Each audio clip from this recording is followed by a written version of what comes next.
morning! Magandang umaga, East Asia! Magandang tanghali, classmate! At magandang gabi, mga ka-heartbeat! Ano pa nga ba? Ito po ang programa para sa mga mangmang, ignorante at mapangusgang lipunan ng social media na hindi nagbabasa ng dyaryo at hindi nanonood ng aksyon! Yun! Welcome sa #1 news and commentary program na lalampaso sa 24 oras dahil gising kami 34 oras. Sige! Shabu pa!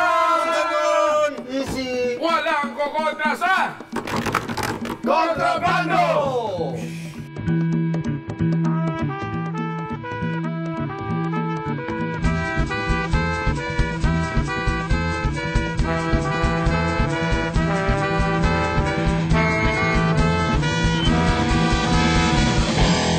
Sa ulo ng mga namamaga at nagnananang balita, mga opisyal ng gobyerno, nayanig ang mundo sa ginawang shake drill ng MMDA. Babae, nayanig din ang mundo matapos siyang pagtangka ang gahasain ng isang lasing. Pag-endorso kay Secretary Maroas, dinaluhan ng foreign news correspondent na si Anderson Kupal. Nagkasalubong kaya sila ni Corina.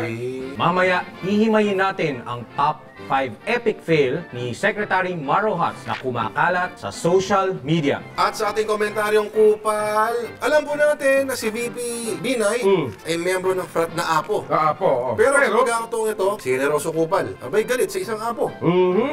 Alamin natin yan. Seryoso ang mga kawani ng gobyerno sa isinagawang shake drill ng MMDA. Ang ilang opisyal ng gobyerno mukhang nag-enjoy sa pag-shake. Narito ang report. Business as usual, si DILG Secretary Mar Rojas sa Camp Aguinaldo sa araw ng Metro Manila Shake Drill. Shake it, Mar! Isa pa nga! Si DOTC Secretary Joseph Abaya, present din. Nag-MRT ka ba, sir? Si DSWD Secretary Dinky Soliman, pang X-Men ang hair. Pagkatapos magtsikahan, dumiretso sa meeting si Mr. Palengke at iba pang cabinet secretaries. Si Secretary Mar, mukhang ka-text pa si Corina. At maya-maya, nakiduck, cover, and hold sila sa hudyat ng shake drill. That's it! Very good! Gaya sa protocol, pagkatapos ay lumabas na sila ng gusali. Pero si Secretary Mar nawili yata sa pag-shake. Dumiretso siya sa command center at todo acting sa pag-check ng sitwasyon. Check ko pa kung anong kalagayan ng Pangulo. Pero nasan nga ba ang Pangulo? Ang Malacanang lumahok din sa shake drill. Pero si Pinoy, deadma. Nasa tabi-tabi lang daw at nagmamasid. So the President did not actually participate on the simulation, yung drill. Tama. Bukod kay Pinoy, wapakils din sa shake drill si Vice President Jejomar Binay at mga senador. Ang gagaling nyo, mga tol. Uma-aksyon, June Sabaytor, News 5, Kontrabando. Yan! Sumilingdol, tol! Ano gagawin natin? Titiling na tayo? Titili. Nagpanik. Okay. Wag ganun. Huwag ganon. Huwag Yun ang mali. ganon. Hindi ka dapat nagpapanik. Dapat duck Cover, and pray. and pray. Ay, hindi, mali. Hold. Hold. Palibasa kasi sakay nila ng aeroplano. Pero yung mga pupunta ng senador ibang na hindi bansa. nag-participate Oo. sa drill, tandaan natin ha, yung opisina po ninyo nasa reclaimed area. Okay, dito naman tayo. Kakaibang pagyanig naman ang naranasan ng isang babae sa Malabon. Nayanig ang mundo ni ate nang biglang may pumasok na isang lalaki sa kanyang bahay na planong siya. Naiya ako dyan si Ma'am Luchi.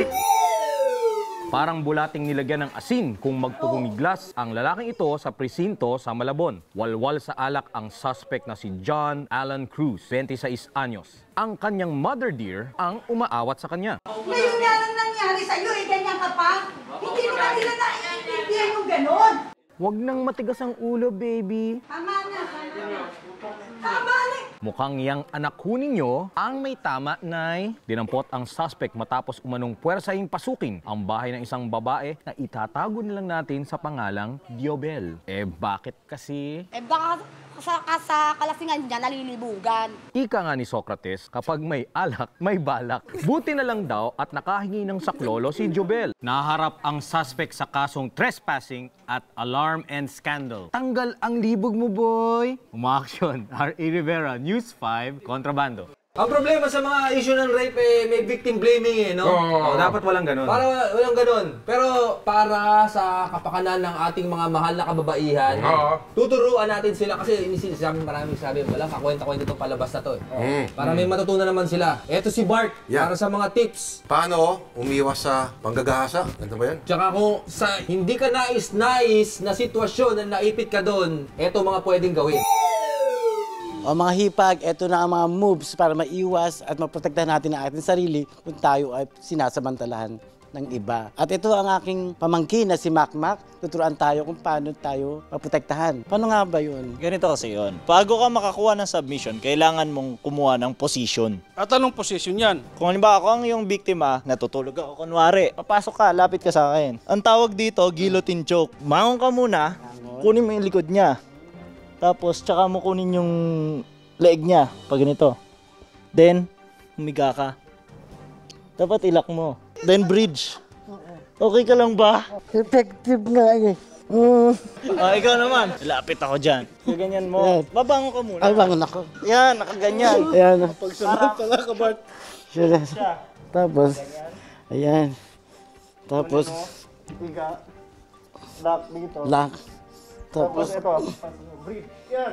yan. Ay, effective pala itong ginagawa ko. O mga hipag, sana may natutunan kayo sa araw na ito para may panlaban tayo sa mga pagsamtalang lalaki. Ito yung aking pamangkin na si Makmak. Ang galing niya magturo. Thank you ha, Maka. Sana ulitin mo ulit itong ginagawa natin ha. Sige, pagkatapos nito. Back to you boys. Tara, gawin na natin yun.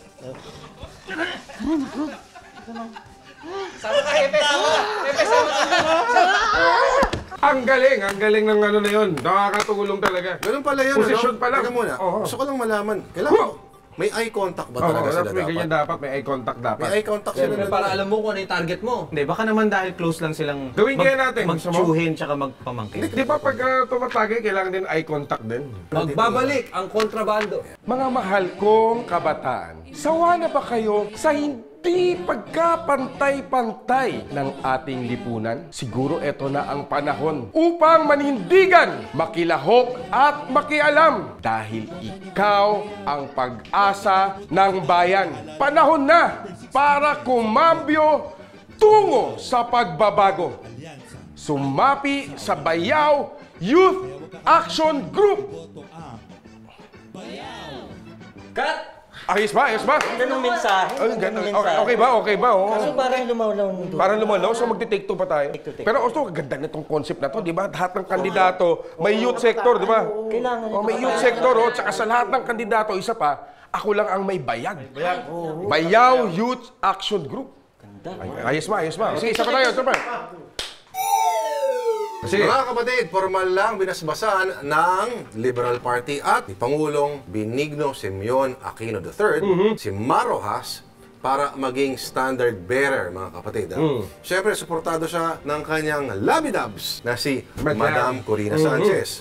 And here to give us an update, reporting live, nako, from San Juan, Green Hills. Sa Pilipinas siya! Siyempre, bumalik na naman. Right smack in the middle of the action, Anderson Kupal.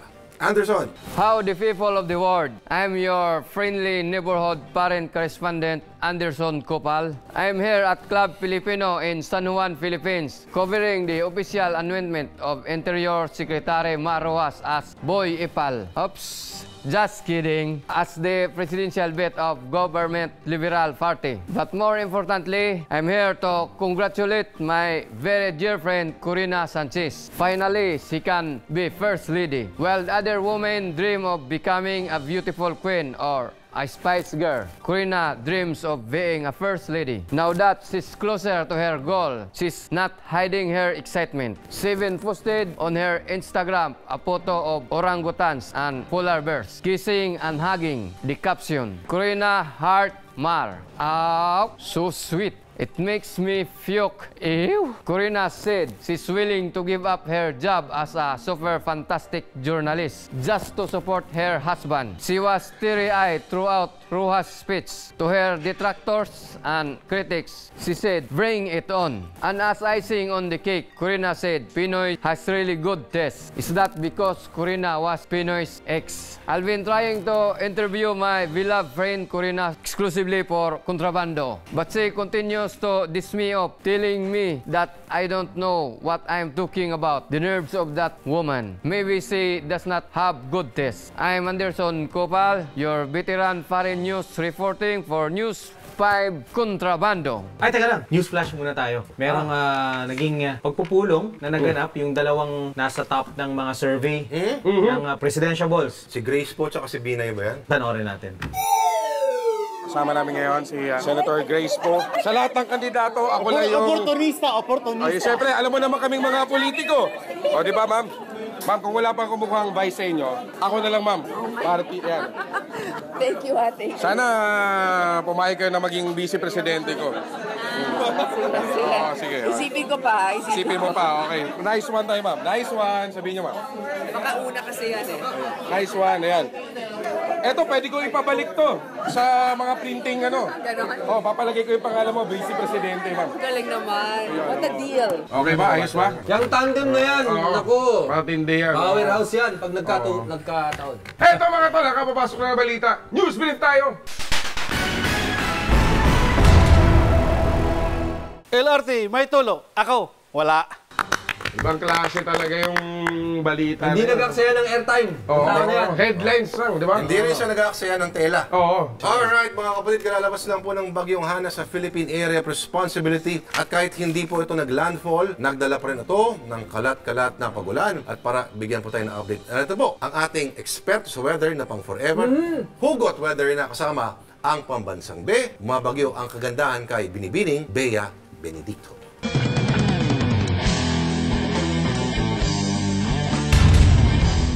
Mga kapatid, tuluyan nang nagbaybay ang bagyong Hana sa ating bansa. Hi! Feeling ko tuloy, para akong Pilipinas, dinadaan lang ng bagyo, sabay iniiwan. Ang sakit! Pero carry lang yan. Ika nga, there's always a rainbow after the rain. Kaya, huwag maging gloomy. Sa mga susunod na araw, gaganda ang sikat ng haring araw tuwing umaga. Buti pa ang Metro Manila, makakalasap ng sunshine. Samantalang ang puso ko, laging rainy day. Kailan kaya darating ang sunshine sa buhay ko? At yan ang ating ulat panahon. Tandaan, ang ambon ay parang lokong love life. Short but sweet. Buti pa yung bagyo nag-landfall. Nag-fall ang ulan. Buti pa yung Northern Luzon, binayo. Ang bagyo. Balitang pampalakasan naman tayo mula sa eksperto sa paghigop ng lakas. Daming Ito na si Bart. Para sa sports segment na Balls.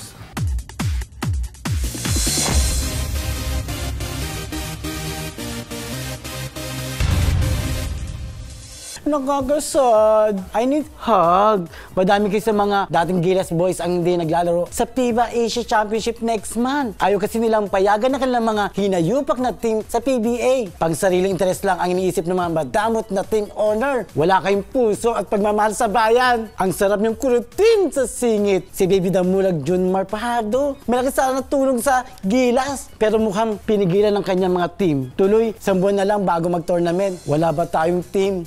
Leche na. Kawawa tuloy si Papa Coach Tab Baldwin. Ang ibang inaasahan niyang player, walay na. Nabutin lang at maglalaro pa rin si Papa Andre Blatch. Sana naman matauhan lamang ibang team. Mahiya kayo sa balat nyo. Sana pagising nyo, tubuan kayo ng mga tagyawat. Kasi laki ng bola ng basketball. Balik na lang muna sa inyo mga boys.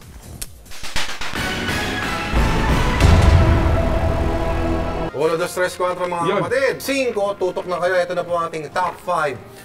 At sa edisyong nito, himayin po natin ang top 5 Marojas epic fails na kumalat sa mapanghusgang lipunan ng social media. Sa mapanghusgang mundo ng social media galing to. Tingnan natin yan. Linawin lang natin. Linawin natin. Hindi galing sa amin to. Oo, kasi si Paul Padua nakakatanggap ng mga death threats sa mga top 5 na yan. Sa mapanghusgang lipunan po ng internet nang gagaling ang siya lang ang nag-research. Siya lang nag-research. Okay, tingnan natin yan. Paul Padua po, mga kaibigan. Sa numero 5, ang pangontra ni Marojas sa mga aswang sa Senado. Parang magigisa lang, ang dami Konting bawang. background lang yan, yung panahon ng yung Mr. Palengke pa siya. yung Con Aswang na tinatawag niya. Kasi noon may panawagan ng mga kaalyado ng nooy Pangulong Gloria Arroyo na magkaroon ng Constitutional Assembly para baguhin ang konstitusyon at bigyan ng term extension si Gloria.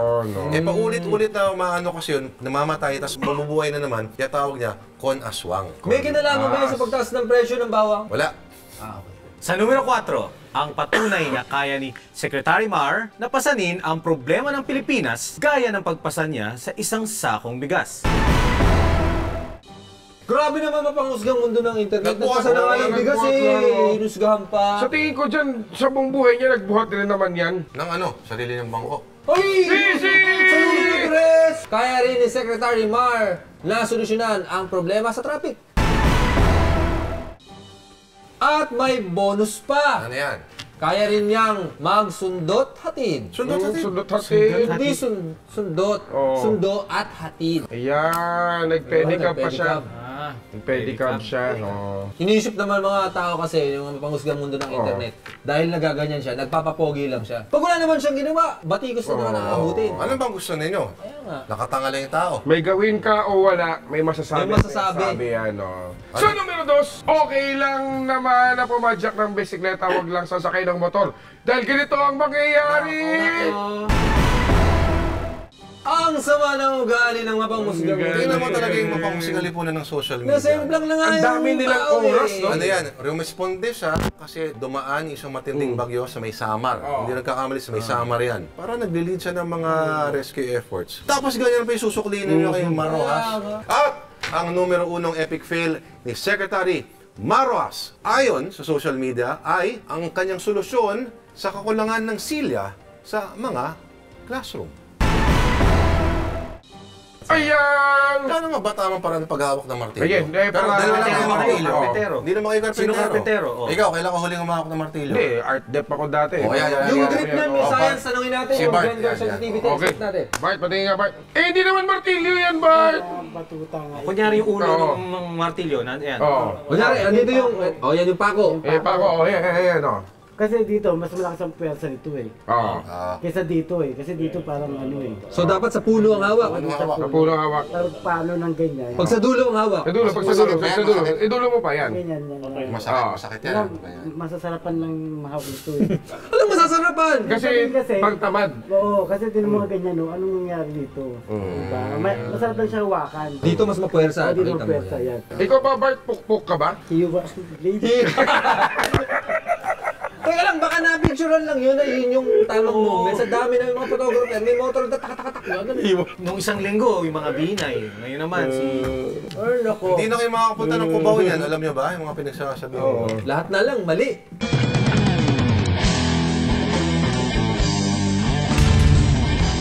Ako po si Generoso Kupal, si Q ng umaga, eksperto sa gabi. Hindi po ako nagmumura, Kupal talaga ang pangalan ko. Jim Paredes, idol pa naman kita. Kung makasipsip kay Pinoy, sobra. Kayo ni Lia Navarro, hashtag Vice President ever pala ha. Hoy, Jim Paredes, batang bata ka pa at marami ka pang kailangang malaman at maintindihan sa mundo. Kung lumago nga ang ekonomiya natin sa panungkulan ng sinusuportahan mo, bakit kulang ang minimum wage ko? At sa tuwing sumasakay ako ng train, parang ginagasa ang kaluluwa ko. Pati katinuan ko, parang sinusunog na ifigi sa tuwing naipit sa matinding traffic. Sa gitna ng ganitong paghihirap sa bayan, lagi ko na lang tinatandaan na kapag ang buhay ay malungkot, huwag kang sisimangot. At pag walang pera, daanin sa tawa. Kaya may punto yung isang nagsusulat sa dyaryo eh. Kung makikialam ka sa politika, pwede ba? Daanin mo na lang sa kanta. Kasi in all fairness, magaling ka sa pagdating sa pagsusulat ng kanta na nakakapukaw ng damdamin ng mamayang Pilipino. At hindi bullshit yan.